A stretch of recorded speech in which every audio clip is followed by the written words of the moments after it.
단순 배신이 아니었다. 불륜이 불러온 사회적 비난과 법적 책임.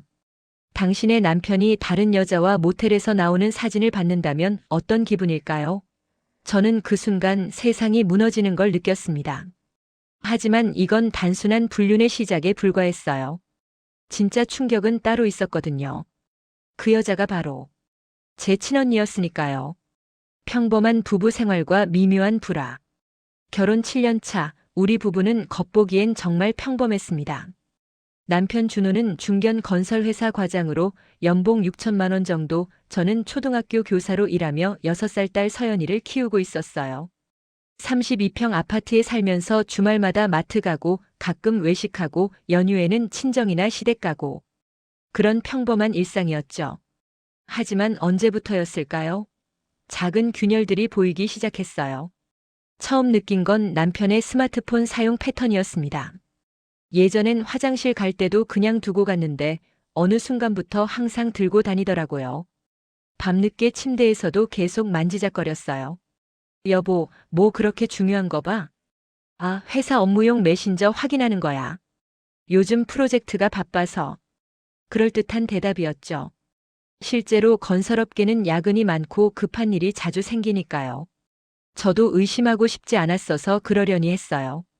변화는 정말 서서히 왔습니다. 남편이 운동을 시작한다며 헬스장을 등록했어요. 주말 오전엔 골프 연습, 평일 저녁엔 헬스장. 건강해지려는 건 좋은 일이잖아요.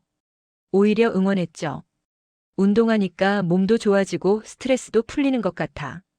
좋은 생각이야. 하지만 점점 이상했어요. 새로운 운동복, 새로운 운동화, 심지어 새로운 향수까지. 평소 외모에 무관심했던 남편이 머리도 자주 자르고 브랜드 옷을 사기 시작했어요. 여보, 이 셔츠 새로 산 거야? 예쁘네. 아, 백화점에서 세일해서 하나 샀어. 회사에서 프레젠테이션 할 때 입으려고. 말은 그럴듯했지만 뭔가 어색했어요. 그 셔츠는 주말에 운동 간다며 나갈 때 입고 나가더라고요. 가장 결정적이었던 건 스킨십의 변화였어요. 예전엔 자연스럽게 어깨동무도 하고 같이 TV 보며 기대기도 했는데 언제부턴가 제가 다가가면 약간 어색해하는 기색이 보였어요. 부부 관계도 점점 줄어들었고 핑계도 늘어났죠. 오늘 너무 피곤해. 미안해. 요즘 업무 스트레스가 심해서.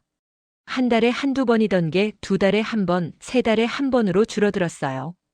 35의 나이에 그럴 리 없다고 생각했지만 혹시 정말 스트레스 때문인가 싶어서 더 신경 써주려고 했어요. 딸 서연이만큼은 예외였어요. 여전히 다정한 아빠였죠. 아빠, 오늘 유치원에서 그림 그렸어. 우와, 우리 공주가 그렸구나. 정말 예쁘다. 아빠가 액자에 끼워줄게. 그런 모습을 보면서 저는 계속 자기 합리화를 했어요. 남편은 딸을 정말 사랑하고 가정에 충실한 사람이야. 그냥 일이 힘들어서 그런 거야. 조금만 더 이해하고 기다려보자. 하지만 여자의 직감이라는 게 있잖아요. 가슴 한구석이 계속 답답하고 뭔가 잘못되고 있다는 느낌을 지울 수 없었어요. 밤에 혼자 침대에 누워서 천장을 바라보며 이런 생각을 자주 했어요. 혹시 다른 여자라도 있는 건 아닐까? 그런데 그 생각을 바로 고개를 저으며 지워버렸죠. 설마 준호가 그럴 사람이 아니야. 7년을 함께 살았는데 내가 모를 리 없어. 배우자의 외도 정황 포착.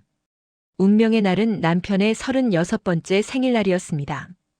2023년 4월 15일 토요일이었어요. 깜짝 선물을 해주고 싶어서 미리 계획을 세웠죠. 남편이 좋아하는 시계를 백화점에서 주문해두고 점심시간에 회사로 배달시키려고 했어요. 여보, 오늘은 일찍 들어와. 생일인데 가족끼리 외식하자. 알았어. 12시쯤 점심 먹고 일찍 나올게. 그런데 11시쯤 시계 배달업체에서 전화가 왔어요. 고객님, 받으실 분이 부재 중이라고 하네요. 다시 배달 요청 드릴까요? 이상했어요. 분명히 남편은 회사에 있다고 했는데 혹시 회의실에 있나 싶어서 직접 회사에 전화를 걸어봤어요. 안녕하세요. 김준호 과장님 좀 바꿔주세요. 준호 씨 아내세요? 준호 씨는 오늘 연차 내고 안 나왔는데요. 그 순간 머릿속이 하얘졌어요. 아침에 분명히 중요한 프레젠테이션이 있다며 양복을 차려입고 나갔는데 연차라니. 심장이 쿵쾅거리기 시작했어요. 아, 네. 제가 착각했나 봐요. 감사합니다. 전화를 끊고 한참을 멍하니 앉아 있었어요. 이게 무슨 일인지 이해할 수 없었거든요. 남편한테 전화를 걸어봤지만 계속 통화 중이었어요. 그때 딸 서연이가 유치원에서 돌아왔어요. 엄마 아빠는? 오늘 아빠 생일인데 케이크는? 아빠가 조금 늦을 것 같아. 우리 먼저 준비하자. 아이 앞에서는 태연한 척했지만 속은 타들어가고 있었어요. 온갖 상상이 머릿속을 스쳐 지나갔죠. 혹시 사고라도 났나? 회사에서 갑작스런 일이 생긴 건가? 아니면 오후 3시쯤 남편한테서 전화가 왔어요. 여보, 미안해. 갑자기 급한 일이 생겨서 부산 출장을 가게 됐어. 내일 저녁에 들어갈게. 부산 출장? 아침에는 그런 얘기 안 했잖아. 나도 갑자기 생긴 일이야. 정말 미안해. 생일 케이크는 내일 같이 먹자. 목소리는 평상시와 같았지만 뭔가 어색했어요. 배경 소음도 이상했고요. 부산 출장이라고 하는데 차 소리도 안 들리고 너무 조용했어요. 그날 밤 잠이 오지 않았어요. 계속 뒤척이다가 새벽 2시쯤 남편 인스타그램을 확인해 봤어요. 평소에는 거의 올리지 않던 사람이 오늘따라 스토리를 올렸더라고요. 부산 해운대 바다 사진이었어요. 정말 출장이구나 싶어서 안심하려고 했는데 뭔가 이상했어요. 사진 배경을 자세히 보니 해가 지고 있는 모습이었어요. 그런데 부산에서 해운대 바다로 지는 해를 볼 수 있나? 해운대는 동쪽인데? 그때부터 본격적으로 의심이 시작됐어요. 다음 날 남편이 돌아왔을 때도 뭔가 달랐어요. 평소보다 말이 많았고 자꾸 설명하려고 했어요. 부산 날씨가 정말 좋더라. 회의도 잘 끝났고 다음에 가족여행으로 한번 가보자. 그런데 가방에서 나온 옷들을 보니 전혀 구겨지지 않았어요. 1박 2일 출장을 다녀왔는데 셔츠가 다림질한 것처럼 반듯했어요. 양말도 하나도 더러워지지 않았고요. 결정적인 건 며칠 후였어요.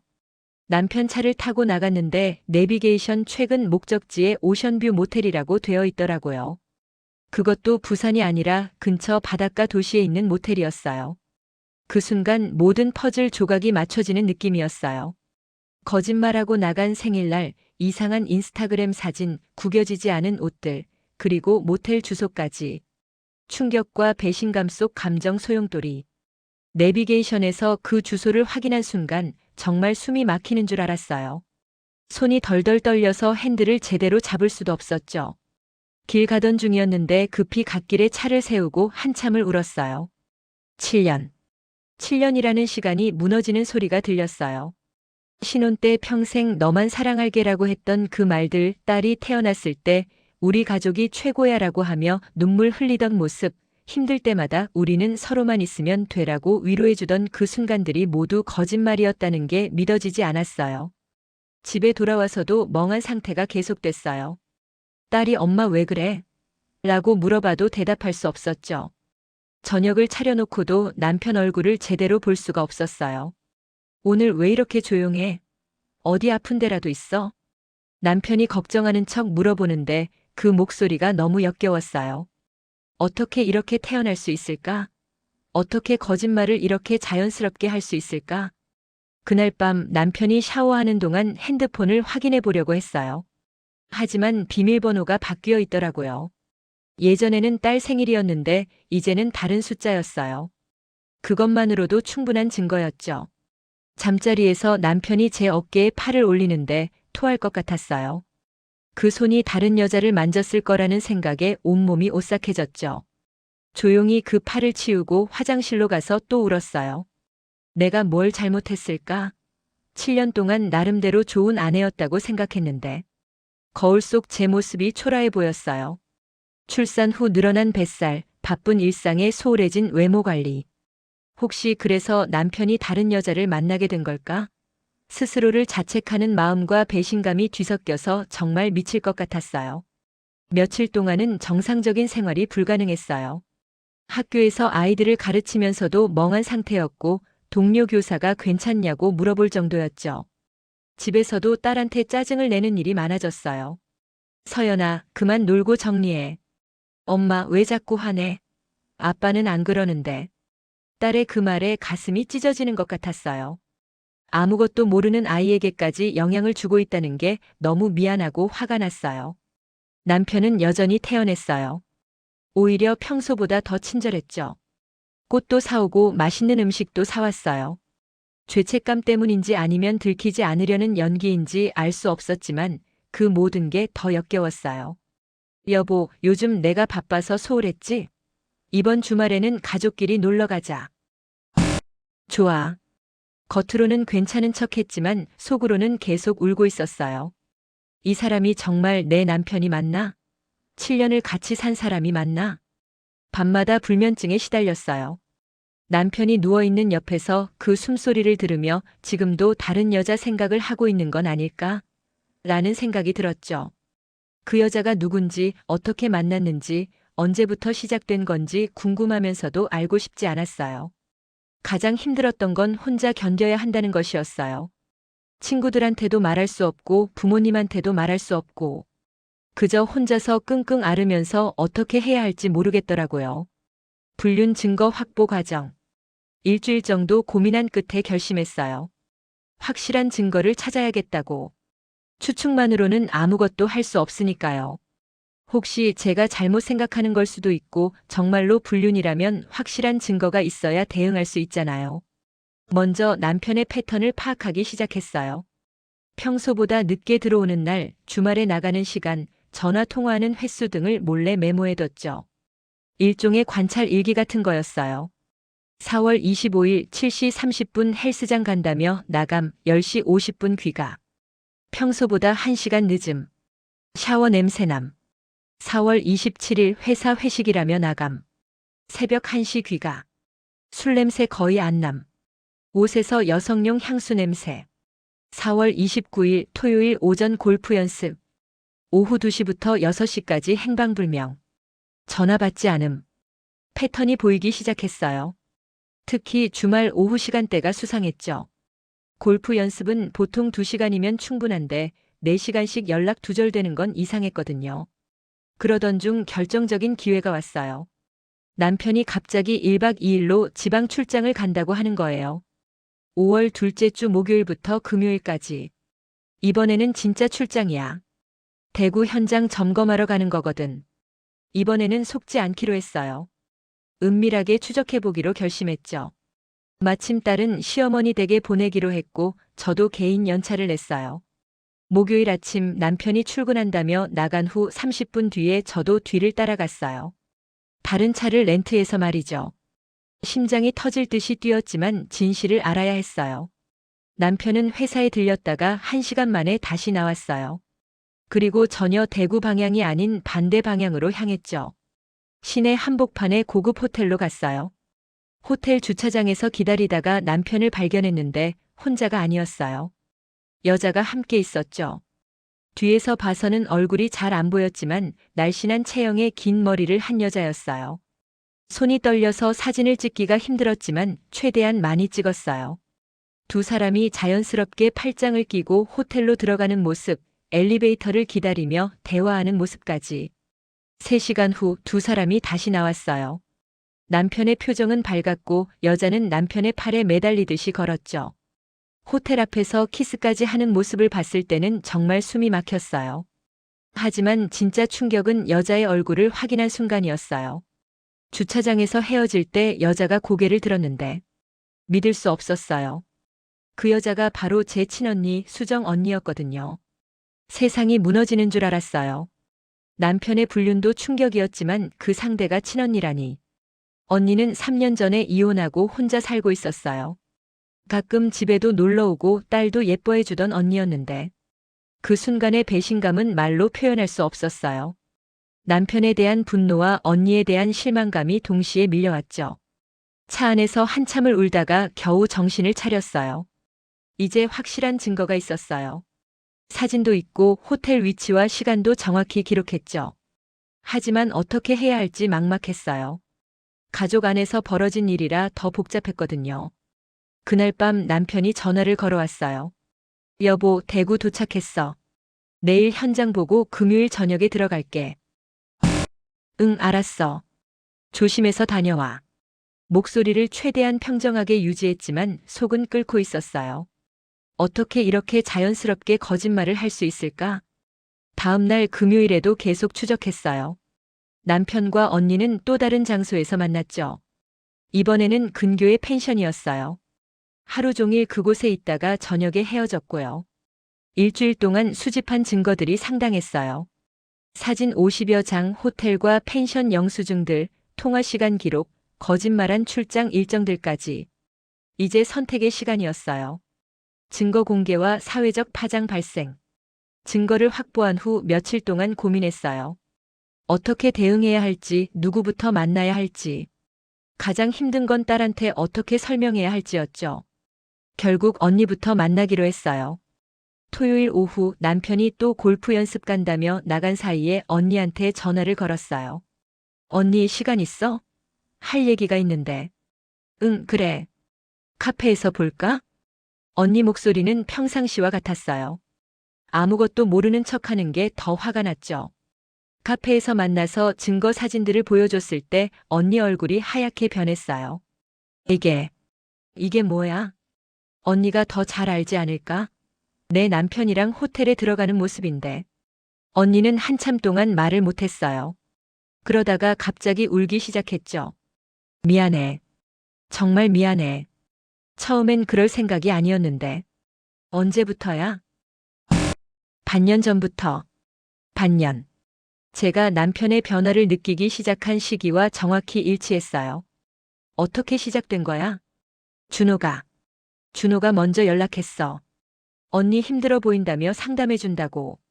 처음엔 정말 그냥 오빠 같았어. 그런데 점점 언니의 말을 들으면서 더 화가 났어요. 제가 바쁠 때 딸을 봐달라고 부탁하기도 했고 가족 모임에서 웃으며 대화하는 모습을 봤는데 그 뒤에서 이런 일이 벌어지고 있었다니. 딸도 언니 좋아했잖아. 어떻게 그럴 수 있어? 정말 미안해. 나도 모르게 이렇게 됐어. 그만하려고 했는데. 언니는 계속 울면서 사과했지만 이미 늦었어요. 가족이라는 믿음, 7년간의 결혼 생활이 모두 무너진 상황에서 사과가 무슨 의미가 있을까요? 앞으로 준호 만나지 마. 알았어. 그리고 당분간 내 앞에 나타나지도 마. 딸한테도 연락하지 말고. 그날 저녁 남편이 돌아왔을 때 대화를 했어요. 증거를 보여주면서. 이게 뭐야? 남편도 처음에는 발뺌을 했어요. 이상한 곳에서 뭘 했길래 이런 사진이 나와? 회사 동료 누나야. 상담해주는 거였어. 호텔에서 상담을? 키스도 하면서? 더 이상 거짓말은 통하지 않았어요. 결국 남편도 모든 걸 시인했죠. 미안해. 정말 미안해. 마가 생긴 거야. 마가? 반년 동안? 처음엔 그냥 수정 언니가 이혼하고 힘들어해서 위로해 주려던 거였어. 그런데 자꾸 만나다 보니 남편의 말을 들으며 더 화가 치밀었어요. 위로해 주려던 거라니. 그럼 아내인 저는 뭐가 되는 거죠? 그럼 이 6개월 동안 내가 느낀 불안감, 의심들은 다 맞았던 거네? 미안해. 정말 미안해. 남편은 계속 사과만 했어요. 하지만 사과로 해결될 일이 아니었죠. 가정이 파괴됐고 딸의 미래도 불투명해졌고 제 인생 7년이 거짓말 위에 세워진 것이었으니까요. 이혼할 거야. 잠깐만. 다시 생각해봐. 딸도 있고. 딸 얘기는 하지 마. 딸한테 이런 아빠가 필요하다고 생각해? 그날 밤부터 남편은 거실에서 잤어요. 같은 공간에 있는 것도 역겨웠거든요. 문제는 이 일이 알려지기 시작한 거예요. 제가 직접 말한 건 아니었지만 언니와 카페에서 만났을 때 언니 친구가 우연히 봤던 것 같아요. 작은 동네라 소문이 빠르거든요. 먼저 시어머니한테서 전화가 왔어요. 며느리야, 무슨 일이야? 수정이가 준호랑 바람났다는 얘기가 들리는데. 사실이에요, 어머니. 시어머니는 처음에는 믿지 못하셨어요. 그러다가 증거를 보여드리자 충격을 받으셨죠. 이런 일이 어떻게. 수정이가 그럴 사람이 아닌 줄 알았는데. 친정 부모님도 알게 되셨어요. 수정 언니가 직접 찾아가서 사과했다고 하더라고요. 아빠 미안해요. 제가 잘못 키웠나 봐요. 어머니는 며칠 동안 밥도 못 드시고 우셨다고 했어요. 두 딸이 모두 이혼하게 생긴 상황이니까요. 학교에서도 소문이 났어요. 같은 동네에 사는 학부모가 있었거든요. 복도에서 수군거리는 소리가 들렸어요. 김 선생님 남편이 처제랑 바람났다면서. 진짜? 그럼 자매가 한 남자를. 쯧쯧, 요즘 세상에 그런 일도 있구나. 처음에는 참으려고 했어요. 하지만 점점 힘들어졌죠. 아이들 앞에서 수업하면서도 집중이 안 됐고 학부모 상담할 때도 어색한 분위기였어요. 가장 힘든 건 딸이었어요. 아직 6살이라 정확히는 모르지만 분위기를 느끼는 것 같았어요. 엄마, 왜 아빠가 거실에서 자? 왜 수정 이모 안 와? 그냥 어른들 사정이 있어, 서연아. 엄마 울었어? 눈이 빨갛네. 아이 앞에서만큼은 울지 않으려고 했는데 들켜버렸어요. 서연이가 제 손을 잡고 괜찮다고 위로하는 모습을 보니 더 마음이 아팠죠. SNS에서도 소문이 돌기 시작했어요. 누군가 익명으로 지역 맘카페에 글을 올렸나 봐요. 초등학교 K 선생님 남편 불륜 소식 들으신 분? 처제랑 바람났다는 게 진짜예요? 와, 막장 드라마도 아니고. 댓글들을 보다가 정말 화가 났어요. 자극적인 소재로 소비되고 있다는 느낌이었거든요. 제 인생이 그들에게는 그냥 가십거리일 뿐이었어요. 남편 회사에서도 알게 됐나 봐요. 동료들 시선이 달라졌다고 하더라고요. 건설업계는 특히 이런 소문에 민감하거든요. 회사 분위기가 이상해졌어. 다들 쑥덕거리는 것 같아. 그럼 지금이라도 정신 차리지 그랬어? 남편은 계속 복구하려고 했어요. 꽃도 사오고 편지도 쓰고 상담도 받자고 했죠. 하지만 이미 늦었어요. 우리 다시 시작해보자. 상담 받으면서 관계 회복할 수 있을 거야. 불가능해. 내가 어떻게 언니랑 잤던 내 손을 다시 잡아? 가장 힘들었던 건 주변 시선이었어요. 마트만 가도 학교에서도 동네 어디서든 수군거리는 소리가 들렸어요. 동정의 눈빛도 있었지만 호기심 어린 시선들이 더 많았죠. 저 사람이 남편 뺏긴 사람이야. 처제한테 남편 뺏기다니 얼마나 바보 같았으면. 그런 말들을 들을 때마다 자존감이 바닥으로 떨어졌어요. 제가 뭘 잘못했다고 이런 시선을 받아야 하나 싶었죠. 법적 대응 결심 및 변호사 상담. 소문이 퍼지고 주변 시선이 힘들어질수록 법적 대응의 필요성을 느꼈어요. 단순히 이혼하고 끝나는 게 아니라 정당한 책임을 물어야겠다고 생각했죠. 인터넷으로 찾아본 결과 불륜에 대해서는 위자료 청구와 이혼 소송이 가능하다는 걸 알았어요. 특히 제3자인 언니에게도 손해배상을 청구할 수 있다고 하더라고요. 변호사 상담을 받기로 결심하고 지역에서 가족법 전문 변호사를 찾았어요. 김수진 변호사님이었는데 여성 변호사라서 제 상황을 잘 이해해 주실 것 같았거든요. 첫 상담은 5월 말에 받았어요. 모든 증거 자료를 가지고 갔죠. 사진들, 호텔 영수증, 통화 기록, 거짓말 일정표까지. 증거가 정말 확실하네요. 이 정도면 불륜 사실 입증에는 전혀 문제가 없을 것 같아요. 변호사님이 자료를 검토하시면서 말씀하셨어요. 특히 상대방이 처제라는 점에서 정신적 피해가 더 클 것으로 봅니다. 위자료 산정에서 유리하게 작용할 수 있어요. 위자료가 얼마나 나올까요? 남편에게는 보통 3천만 원에서 5천만 원, 제3자인 언니분께는 1천만 원에서 2천만 원 정도 예상됩니다. 다만 상대방의 재산 상태와 법원 판단에 따라 달라질 수 있어요. 생각보다 큰 금액이었어요.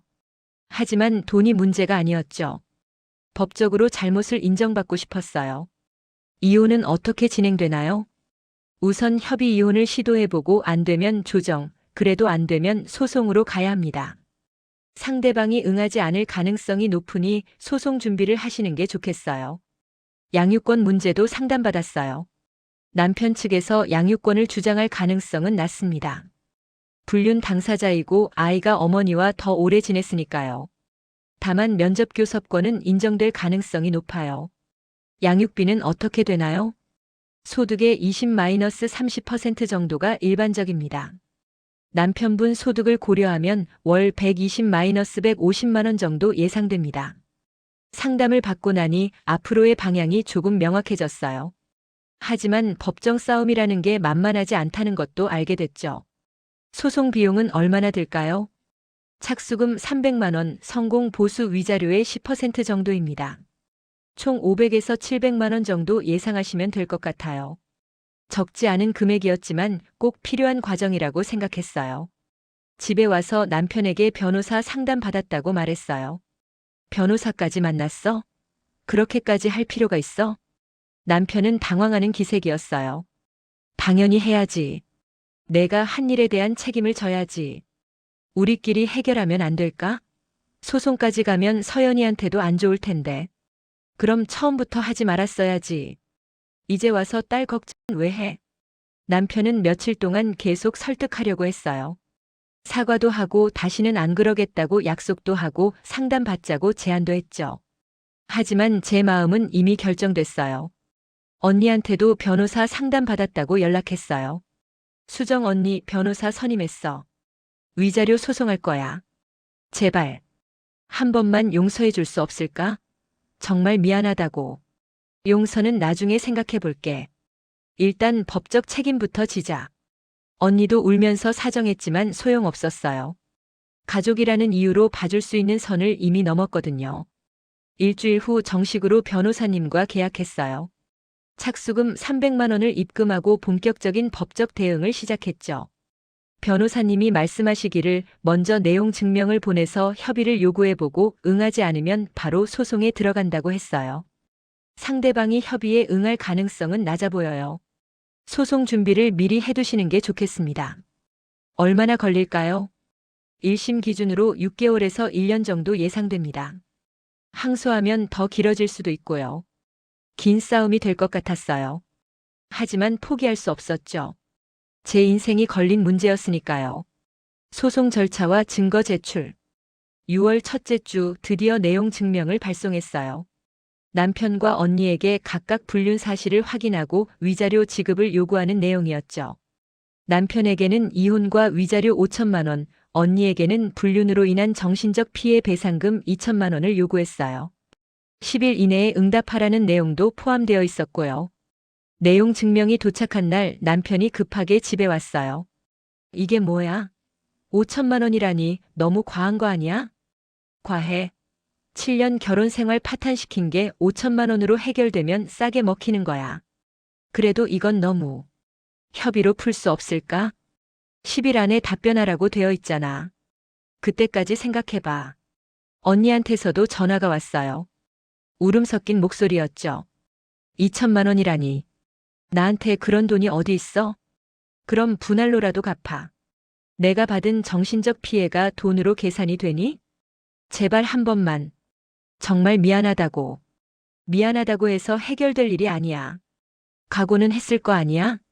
10일이 지났지만 두 사람 모두 제대로 된 답변을 하지 않았어요.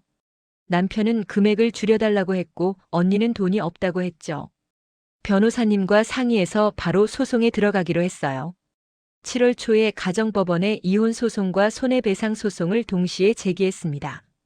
소장 작성부터 복잡했어요. 불륜 사실, 결혼 생활 경과, 정신적 피해 정도, 위자료 산정 근거 등을 자세히 기술해야 했죠. 혼인관계 파탄의 책임이 전적으로 피고에게 있음을 명확히 해야 합니다. 원고인 당신은 선량한 아내이자 어머니였다는 점을 강조할게요. 변호사님이 소장 내용을 설명해 주시면서 말씀하셨어요. 가장 중요한 건 증거 제출이었어요. 그동안 수집한 모든 자료를 정리해서 법원에 제출했죠. 증거 목록만 해도 상당했어요. 호텔 출입 사진 23장, 펜션 이용 사진 15장, 키스하는 모습 사진 8장, 호텔 이용 영수증 3회, 펜션 예약 확인서 2매, 거짓 출장 일정표, 내비게이션 목적지 기록, 통화 시간 분석표, 남편 행동 패턴 관찰 일지. 이 정도 증거면 불륜 사실 입증에는 전혀 문제가 없습니다. 오히려 너무 확실해서 상대방이 반박하기 어려울 것 같아요. 변호사님도 놀랄 정도로 치밀하게 준비된 증거들이었어요. 소장이 법원에 접수되고 며칠 후 남편과 언니에게 소송 서류가 송달됐어요. 두 사람 모두 충격을 받은 것 같았어요. 남편은 회사에서 소송 서류를 받았다고 하더라고요. 회사에서 이상하게 쳐다봐. 소송 서류 받는 걸 동료들이 다 봤어. 그럼 처음부터 하지 말았어야지. 언니는 아예 연락을 끊으려고 했어요. 전화도 안 받고 문자도 익십하고. 하지만 법원 소송은 피할 수 없었죠. 첫 번째 변론 기일이 8월 둘째 주로 잡혔어요. 변호사님과 함께 법원에 갔는데 정말 떨렸어요. 처음 가보는 법정이라 모든 게 낯설었거든요. 상대방도 변호사를 선임했더라고요. 남편과 언니가 각각 다른 변호사를 두었는데 두 변호사 모두 증거가 확실해서 사실관계 다툼은 어렵다고 인정했어요. 불륜 사실 자체는 인정합니다. 다만 위자료 금액이 과다하다고 봅니다. 상대방 변호사들의 주장이었어요. 또한 피고 김수정의 경우 경제적 능력이 부족한 상황입니다. 언니 쪽 변호사가 추가로 주장했죠. 첫 번째 변론에서는 주로 쟁점 정리가 이루어졌어요. 불륜 사실은 양측이 인정했고 위자료 금액만 다투게 된 거죠. 재판부에서는 추가 증거 제출을 요구했어요. 정신적 피해 정도를 입증할 수 있는 자료가 있다면 제출해 주시기 바랍니다. 변호사님이 조언해 주셔서 정신과 진료 기록을 추가 증거로 제출하기로 했어요. 실제로 불면증과 우울증으로 치료받고 있었거든요. 병원 진료 기록과 처방 전 상담 기록 등을 모두 수집해서 제출하겠습니다. 두 번째 변론 기일까지 한 달 정도 시간이 있었는데 그 사이에 상대방에서 합의 제안이 왔어요. 배우자 및 불륜 상대의 당황과 반응. 소송이 본격화되면서 남편과 언니의 반응이 극명하게 갈렸어요. 남편은 어떻게든 합의하려고 했고 언니는 아예 도망치려고 했죠. 남편은 매일같이 합의를 종용했어요. 이혼은 해도 좋으니까 위자료만 줄여줄 수 없을까? 5천만 원은 너무 커. 회사에서도 알게 됐고 승진에도 영향을 받을 것 같아. 그게 내 문제야? 내가 알아서 해결해. 서연이 교육비도 생각해야 하지 않아? 내가 파산하면 양육비도 못 줘. 딸을 핑계로 삼는 게 더 화가 났어요. 딸 걱정은 불륜할 때 했어야지. 이제 와서 무슨. 남편은 점점 초조해했어요. 회사에서의 시선도 부담스럽고 소송 비용도 만만치 않다고 했거든요. 변호사 선임비만 500만 원이야. 여기서 지면 위자료까지. 정말 망하겠어. 하지만 제 입장에서는 그런 사정을 봐줄 이유가 없었어요. 언니는 더 심각했어요. 이혼한 지 3년이라 경제적으로 여유롭지 못했거든요. 프리랜서로 일하면서 겨우 생활하는 수준이었는데 2천만 원 위자료는 감당하기 어려운 금액이었죠. 처음에는 가족들을 통해 연락해 왔어요. 어머니가 말씀하시는데 수정이가 정말 힘들어한다고 하시더라. 돈이 없어서 변호사 선임도 어렵다고. 그럼 국선 변호사 신청하라고 해. 내가 왜 언니 형편까지 생각해줘야 해? 부모님도 중간에서 어쩔 줄 몰라 하셨어요. 두 딸이 법정에서 싸우는 걸 어떻게 봐야 하니? 너도 조금만 양보할 수 없을까? 엄마, 제가 뭘 양보해요? 남편 뺏긴 게 제 잘못인가요? 가족들까지 힘들어하는 모습을 보니 마음이 아팠지만 원칙을 굽힐 수는 없었어요. 언니는 결국 직접 찾아왔어요. 8월 말 어느 날 밤 딸이 잠든 후에 집 앞에서 기다리고 있더라고요. 한 번만 얘기하자. 할 얘기 없어. 법정에서 봐. 제발. 2천만 원은 정말 없어. 분할로라도. 그럼 얼마 있는데? 지금 당장은 500만 원 정도밖에. 언니 처지가 그렇게 어려운 줄 몰랐어요. 하지만 그렇다고 해서 제가 받은 피해가 줄어드는 건 아니잖아요. 그럼 5년간 분할로 갚아. 그것도 매월 얼마씩 갚을 수 있을지 확실하지 않아. 결국 합의점을 찾지 못하고 헤어졌어요. 두 번째 변론 기일에서 상대방의 절망적인 모습을 볼 수 있었어요. 남편은 얼굴이 많이 야위었고 언니는 눈이 퉁퉁 부어 있었죠.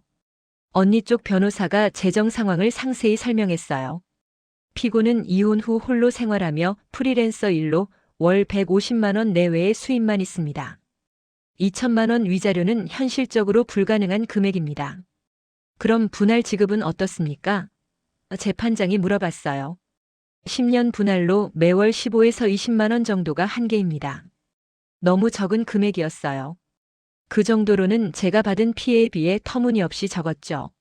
남편 쪽도 비슷했어요. 피고는 현재 회사에서 징계 위기에 있으며 대출도 상당한 상황입니다. 위자료를 3천만 원으로 줄여달라는 것이 피고 측 요청입니다. 하지만 저희 쪽에서는 양보할 생각이 없었어요. 피고들이 불륜을 저지를 때는 이런 결과를 예상하지 못했습니까? 책임져야 할 일을 했으면 그에 따른 대가를 치러야 합니다. 변호사님이 강하게 주장하셨어요. 재판장도 상대방의 경제적 사정은 이해하지만 불륜으로 인한 정신적 피해는 명백하다고 판단하는 것 같았어요.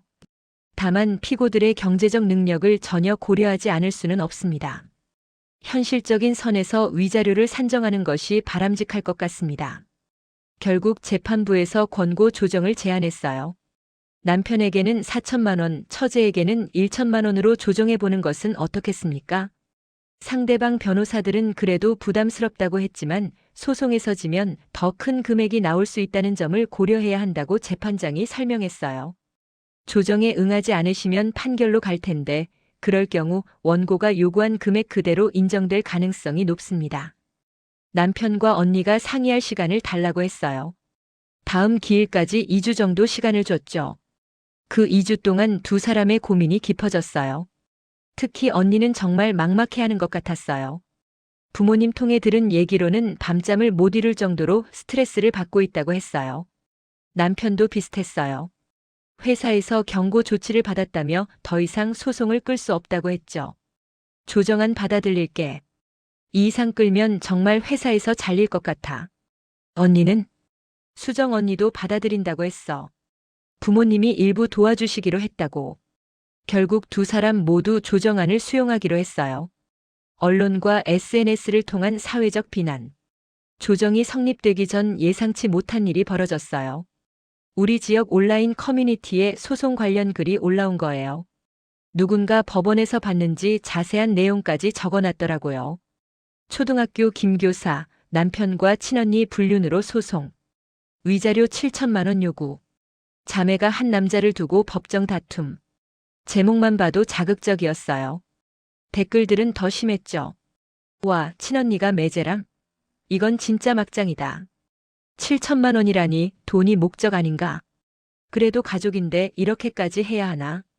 처제랑 바람난 남편도 문제지만 친언니는 더 문제다. 처음에는 몇십 개였던 댓글이 하루 만에 수백 개로 늘어났어요. 그리고 다른 커뮤니티로도 퍼져나갔죠. 가장 충격적인 건 누군가 제 사진까지 올렸다는 거예요. 학교 홈페이지에서 가져온 것 같았는데 이 사람이 소송 당사자라고 써놨더라고요. 얼굴 보니 좀 까칠하게 생겼네. 남편이 바람날 만도 하다. 교사가 이런 추잡한 소송을 벌인다고. 아이 있는데 이혼하면 아이만 불쌍하다. 악플들을 보면서 정말 화가 났어요. 피해자인 제가 왜 이런 비난을 받아야 하나요? 더 심각한 건 지역 맘카페까지 퍼진 거예요. 우리 아이 담임이 혹시 이 선생님 아닌가요? 그럼 학급 운영에 영향 있을 것 같은데. 개인사가 학교에 영향 주면 안 되죠. 전학 고민해 봐야겠어요. 학부모들의 반응이 가장 걱정됐어요. 실제로 며칠 후 교장 선생님한테서 호출이 있었거든요. 김 선생님 요즘 온라인에서 화제가 되고 있다던데. 학교에 민원이 들어오고 있어요. 어떤 민원인가요? 학급 담임을 바꿔달라는 요청이 몇 건 있었어요. 개인적인 일이지만 학교 이미지에도 영향을 주고 있어서 정말 억울했어요. 제가 뭘 잘못했다고 직장에서까지 문제가 되는 건가요? 교장 선생님, 저는 피해자입니다. 왜 피해자인 제가 이런 불이익을 받아야 하나요? 물론 김 선생님 잘못이 아니라는 걸 압니다. 하지만 학부모들 우려가 있으니 당분간 조용히 지내시는 게 결국 학교에서도 눈치를 봐야 하는 상황이 됐어요. SNS는 더 심했어요. 트위터, 페이스북, 인스타그램까지 퍼져나갔죠. 해시태그까지 생겼어요. 해시태그 친언니 불륜, 해시태그 위자료 7천만 원 같은 식으로. 특히 유튜브에 관련 영상까지 올라왔더라고요. 어떤 유튜버가 요즘 핫한 불륜 사건이라며 20분짜리 영상을 만든 거예요. 시청자 여러분, 오늘은 정말 충격적인 사건을 가져왔습니다. 친언니가 매제와 제 개인정보는 가렸지만 사건 내용이 자세히 나와 있었어요. 조회수가 50만을 넘었더라고요. 댓글도 수천 개였는데 대부분 자극적인 내용들이었어요. 이런 일이 실제로 있구나. 돈 때문에 가족까지 고소하네. 요즘 세상 진짜 무서워. 근데 7천만 원은 좀 과한 것 같은데. 제 편을 드는 댓글도 있었지만 소수였어요. 피해자 입장에서는 당연한 거 아닌가? 가족이라고 해서 잘못한 걸 봐줄 필요 없다. 남편도 문제지만 친언니는 정말 어이없다. 가장 힘들었던 건 딸이 영향을 받기 시작한 거예요. 유치원에서 돌아온 서연이가 이상한 얘기를 하더라고요. 엄마, 민지 엄마가 우리 엄마 텔레비전에 나온다고 했어. 텔레비전? 그런 적 없는데? 인터넷에서 봤다고 했어. 6살 아이가 이해할 수 없는 내용이지만 분위기는 느끼는 것 같았어요. 남편도 회사에서 상황이 심각해졌다고 했어요. 사람들이 다 알고 있어. 복도에서 지나가면 수군거리고. 정말 견디기 힘들어. 언니는 아예 잠수를 탔어요. 집에서 나오지도 않고 전화도 안 받고. 부모님 말씀으로는 우울증까지 생긴 것 같다고 하더라고요. 온라인 여론이 점점 과열되면서 제 신상 정보까지 유출되기 시작했어요. 학교명, 반, 나이, 심지어 집 주소까지. 정말 무서웠어요. 김교사, 초등학교 3학년 2반 담임. 아파트동 거주. 남편 김준호 36 건설과장. 개인정보 유출은 명백한 불법이었지만 이미 퍼진 후였어요. 급기야 집 앞까지 사람들이 나타났어요. 호기심으로 온 것 같았는데 딸과 함께 나가다가 사진 찍히는 걸 발견했을 때는 정말 무서웠어요. 저기 그 사람이야. 아이도 있네, 불쌍하다. 딸을 보호하기 위해 당분간 친정에 있기로 했어요. 하지만 친정 쪽도 시선이 부담스럽긴 마찬가지였죠. 언론에서도 관심을 보이기 시작했어요. 지역 신문사에서 인터뷰 요청이 왔고 방송국에서도 연락이 왔어요. 사회적 관심이 높은 사안이라 인터뷰를 요청드립니다. 모두 거절했지만 취재는 계속됐어요. 학교 앞에서 기다리고 있다가 출근하는 모습을 몰래 촬영하기도 했고요. 변호사님이 걱정하시더라고요. 언론 노출이 심해지면 재판에도 영향을 줄 수 있어요. 최대한 조용히 하시는 게 좋겠습니다. 하지만 이미 걷잡을 수 없는 상황이었어요. 하루에도 관련 기사가 몇 개씩 나왔고 온라인 댓글은 수만 개를 넘어섰죠. 교사의 품격이 의심된다. 개인사를 왜 이렇게 크게 만드나? 가족 간의 문제는 조용히 해결해야 한다. 비난 여론이 더 많았어요. 제가 피해자인데도 오히려 제가 문제인 것처럼 몰고 가는 분위기였죠. 특히 돈이 목적 아니냐는 댓글들이 많았어요. 7천만 원이면 로또 당첨금이다. 가족을 돈으로 파는 사람. 아이 교육비 핑계로 돈 뜯어내려는 것 같다. 정말 화가 났어요. 제가 얼마나 힘들었는지, 얼마나 배신감을 느꼈는지는 아무도 이해하려 하지 않더라고요. 반면 남편과 언니에 대한 비난은 상대적으로 적었어요. 남자는 다 그래.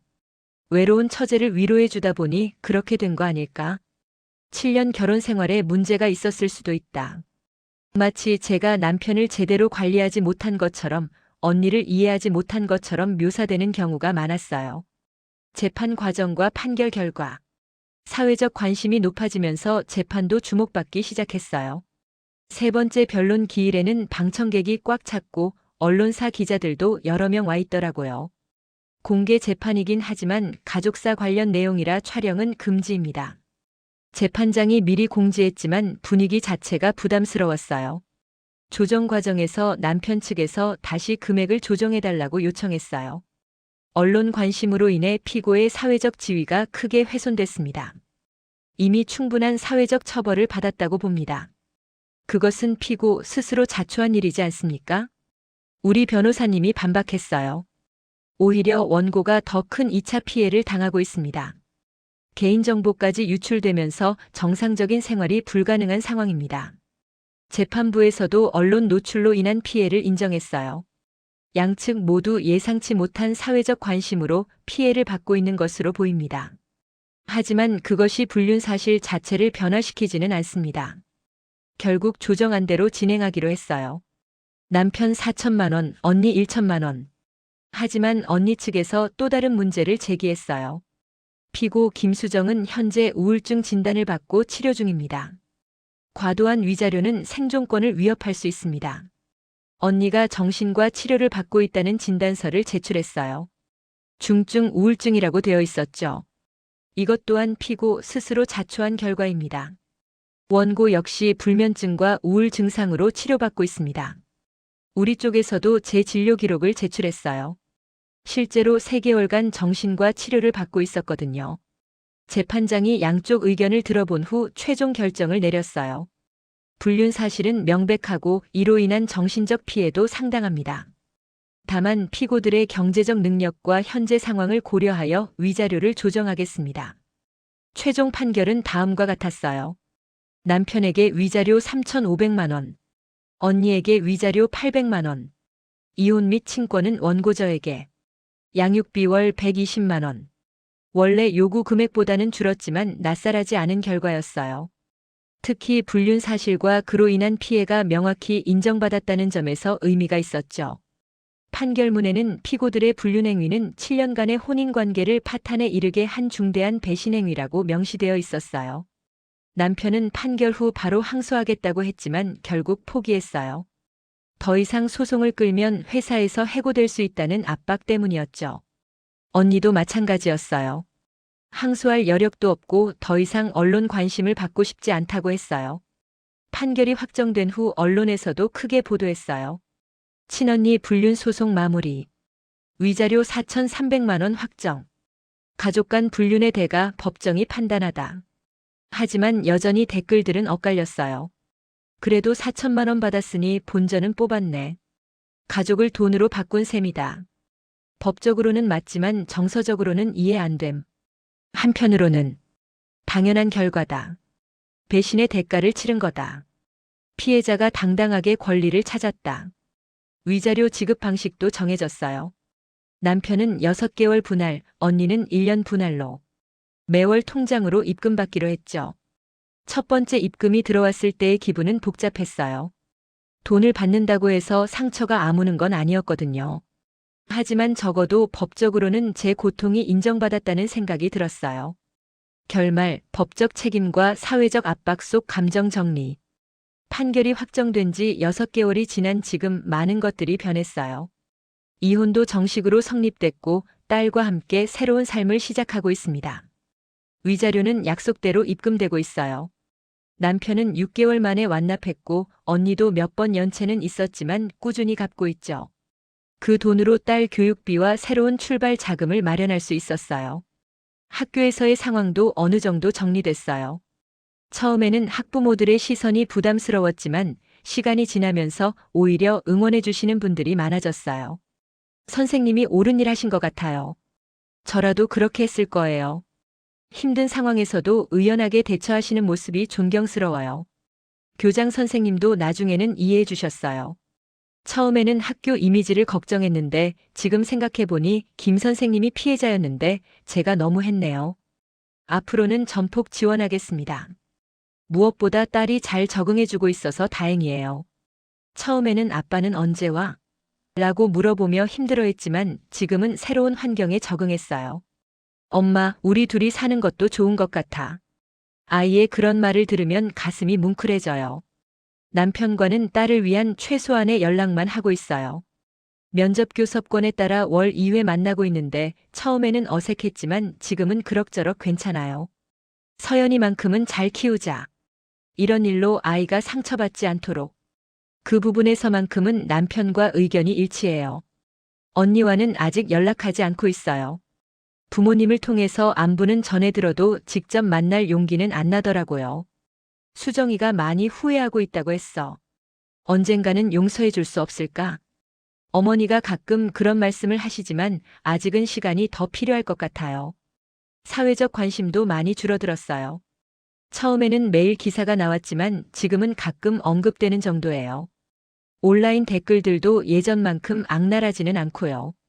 오히려 비슷한 상황에 있는 분들로부터 위로와 조언을 구하는 연락이 많이 와요. 저도 남편 불륜으로 힘든데 어떻게 대처하셨는지 조언을 구할 수 있을까요? 증거 수집하는 방법을 좀 알려주실 수 있나요? 제 경험이 누군가에게는 도움이 되고 있다는 생각에 보람을 느껴요. 이 모든 과정을 겪으면서 많은 것을 배웠어요. 무엇보다 제 자신을 지키는 것의 중요성을 깨달았죠. 처음에는 가족이라는 이유로, 딸을 위해서라는 이유로 참으려고 했지만 그건 옳지 않았어요. 잘못한 사람이 책임져야 한다는 당연한 원칙을 지킨 거예요. 비록 과정은 힘들었지만 후회하지 않아요. 법정에서 인정받은 위자료도 의미가 있지만 더 중요한 건 제가 당당해졌다는 거예요. 예전에는 혹시 제가 부족해서 남편이 바람을 피운 건 아닐까 자책했지만 이제는 그런 생각이 없어요. 딸에게도 좋은 교육이 됐다고 생각해요. 잘못된 일에는 당당히 맞서 싸워야 한다는 것, 가족이라고 해서 잘못을 봐주면 안 된다는 것을 보여줬으니까요. 물론 아직도 밤에 혼자 있으면 서럽고 외로울 때가 있어요. 7년간의 결혼 생활이 하루아침에 무너진 현실이 때로는 믿기지 않거든요. 하지만 이제는 앞만 보려고 해요. 딸과 함께 새로운 인생을 만들어가는 거죠. 언젠가는 다시 사랑할 사람도 만날 수 있을 것이고 진짜 행복한 가정을 꾸릴 수 있을 거라고 믿어요. 지금 이 순간 전국의 불륜으로 고통받고 있는 분들께 말씀드리고 싶어요. 참는 것만이 능사가 아니에요. 당당히 맞서 싸우세요. 법은 피해자의 편이고 정의는 존재합니다. 비록 과정은 힘들겠지만 끝에는 새로운 시작이 기다리고 있을 거예요. 저처럼 말이죠. 이제 진짜 제 인생이 시작됐다고 생각해요. 더 이상 거짓말하는 남편 눈치를 보지 않아도 되고 배신한 언니 때문에 마음 아파하지 않아도 돼요. 딸과 함께 정직하고 당당한 삶을 살아갈 거예요. 그것이 이 모든 고통과 시간의 진짜 의미라고 생각합니다. 마무리. 7년간의 결혼 생활, 6개월간의 불륜, 8개월간의 법정 다툼. 숫자로는 간단하지만 그 안에 담긴 배신감, 절망, 분노, 그리고 결국에는 희망까지 모든 감정을 겪어냈습니다. 지금도 가끔 그때 그냥 참았다면 어땠을까 하는 생각이 들어요. 하지만 바로 고개를 젓죠. 잘못된 선택이었을 거라고. 제가 당당히 맞서 싸운 덕분에 딸도 저도 더 나은 미래를 그릴 수 있게 됐으니까요. 그리고 비슷한 상황의 누군가에게는 용기를 줄 수 있었으니까요. 단순한 배신이 아니었습니다. 하지만 그 끝에서 찾은 것은 더 강해진 저 자신이었어요.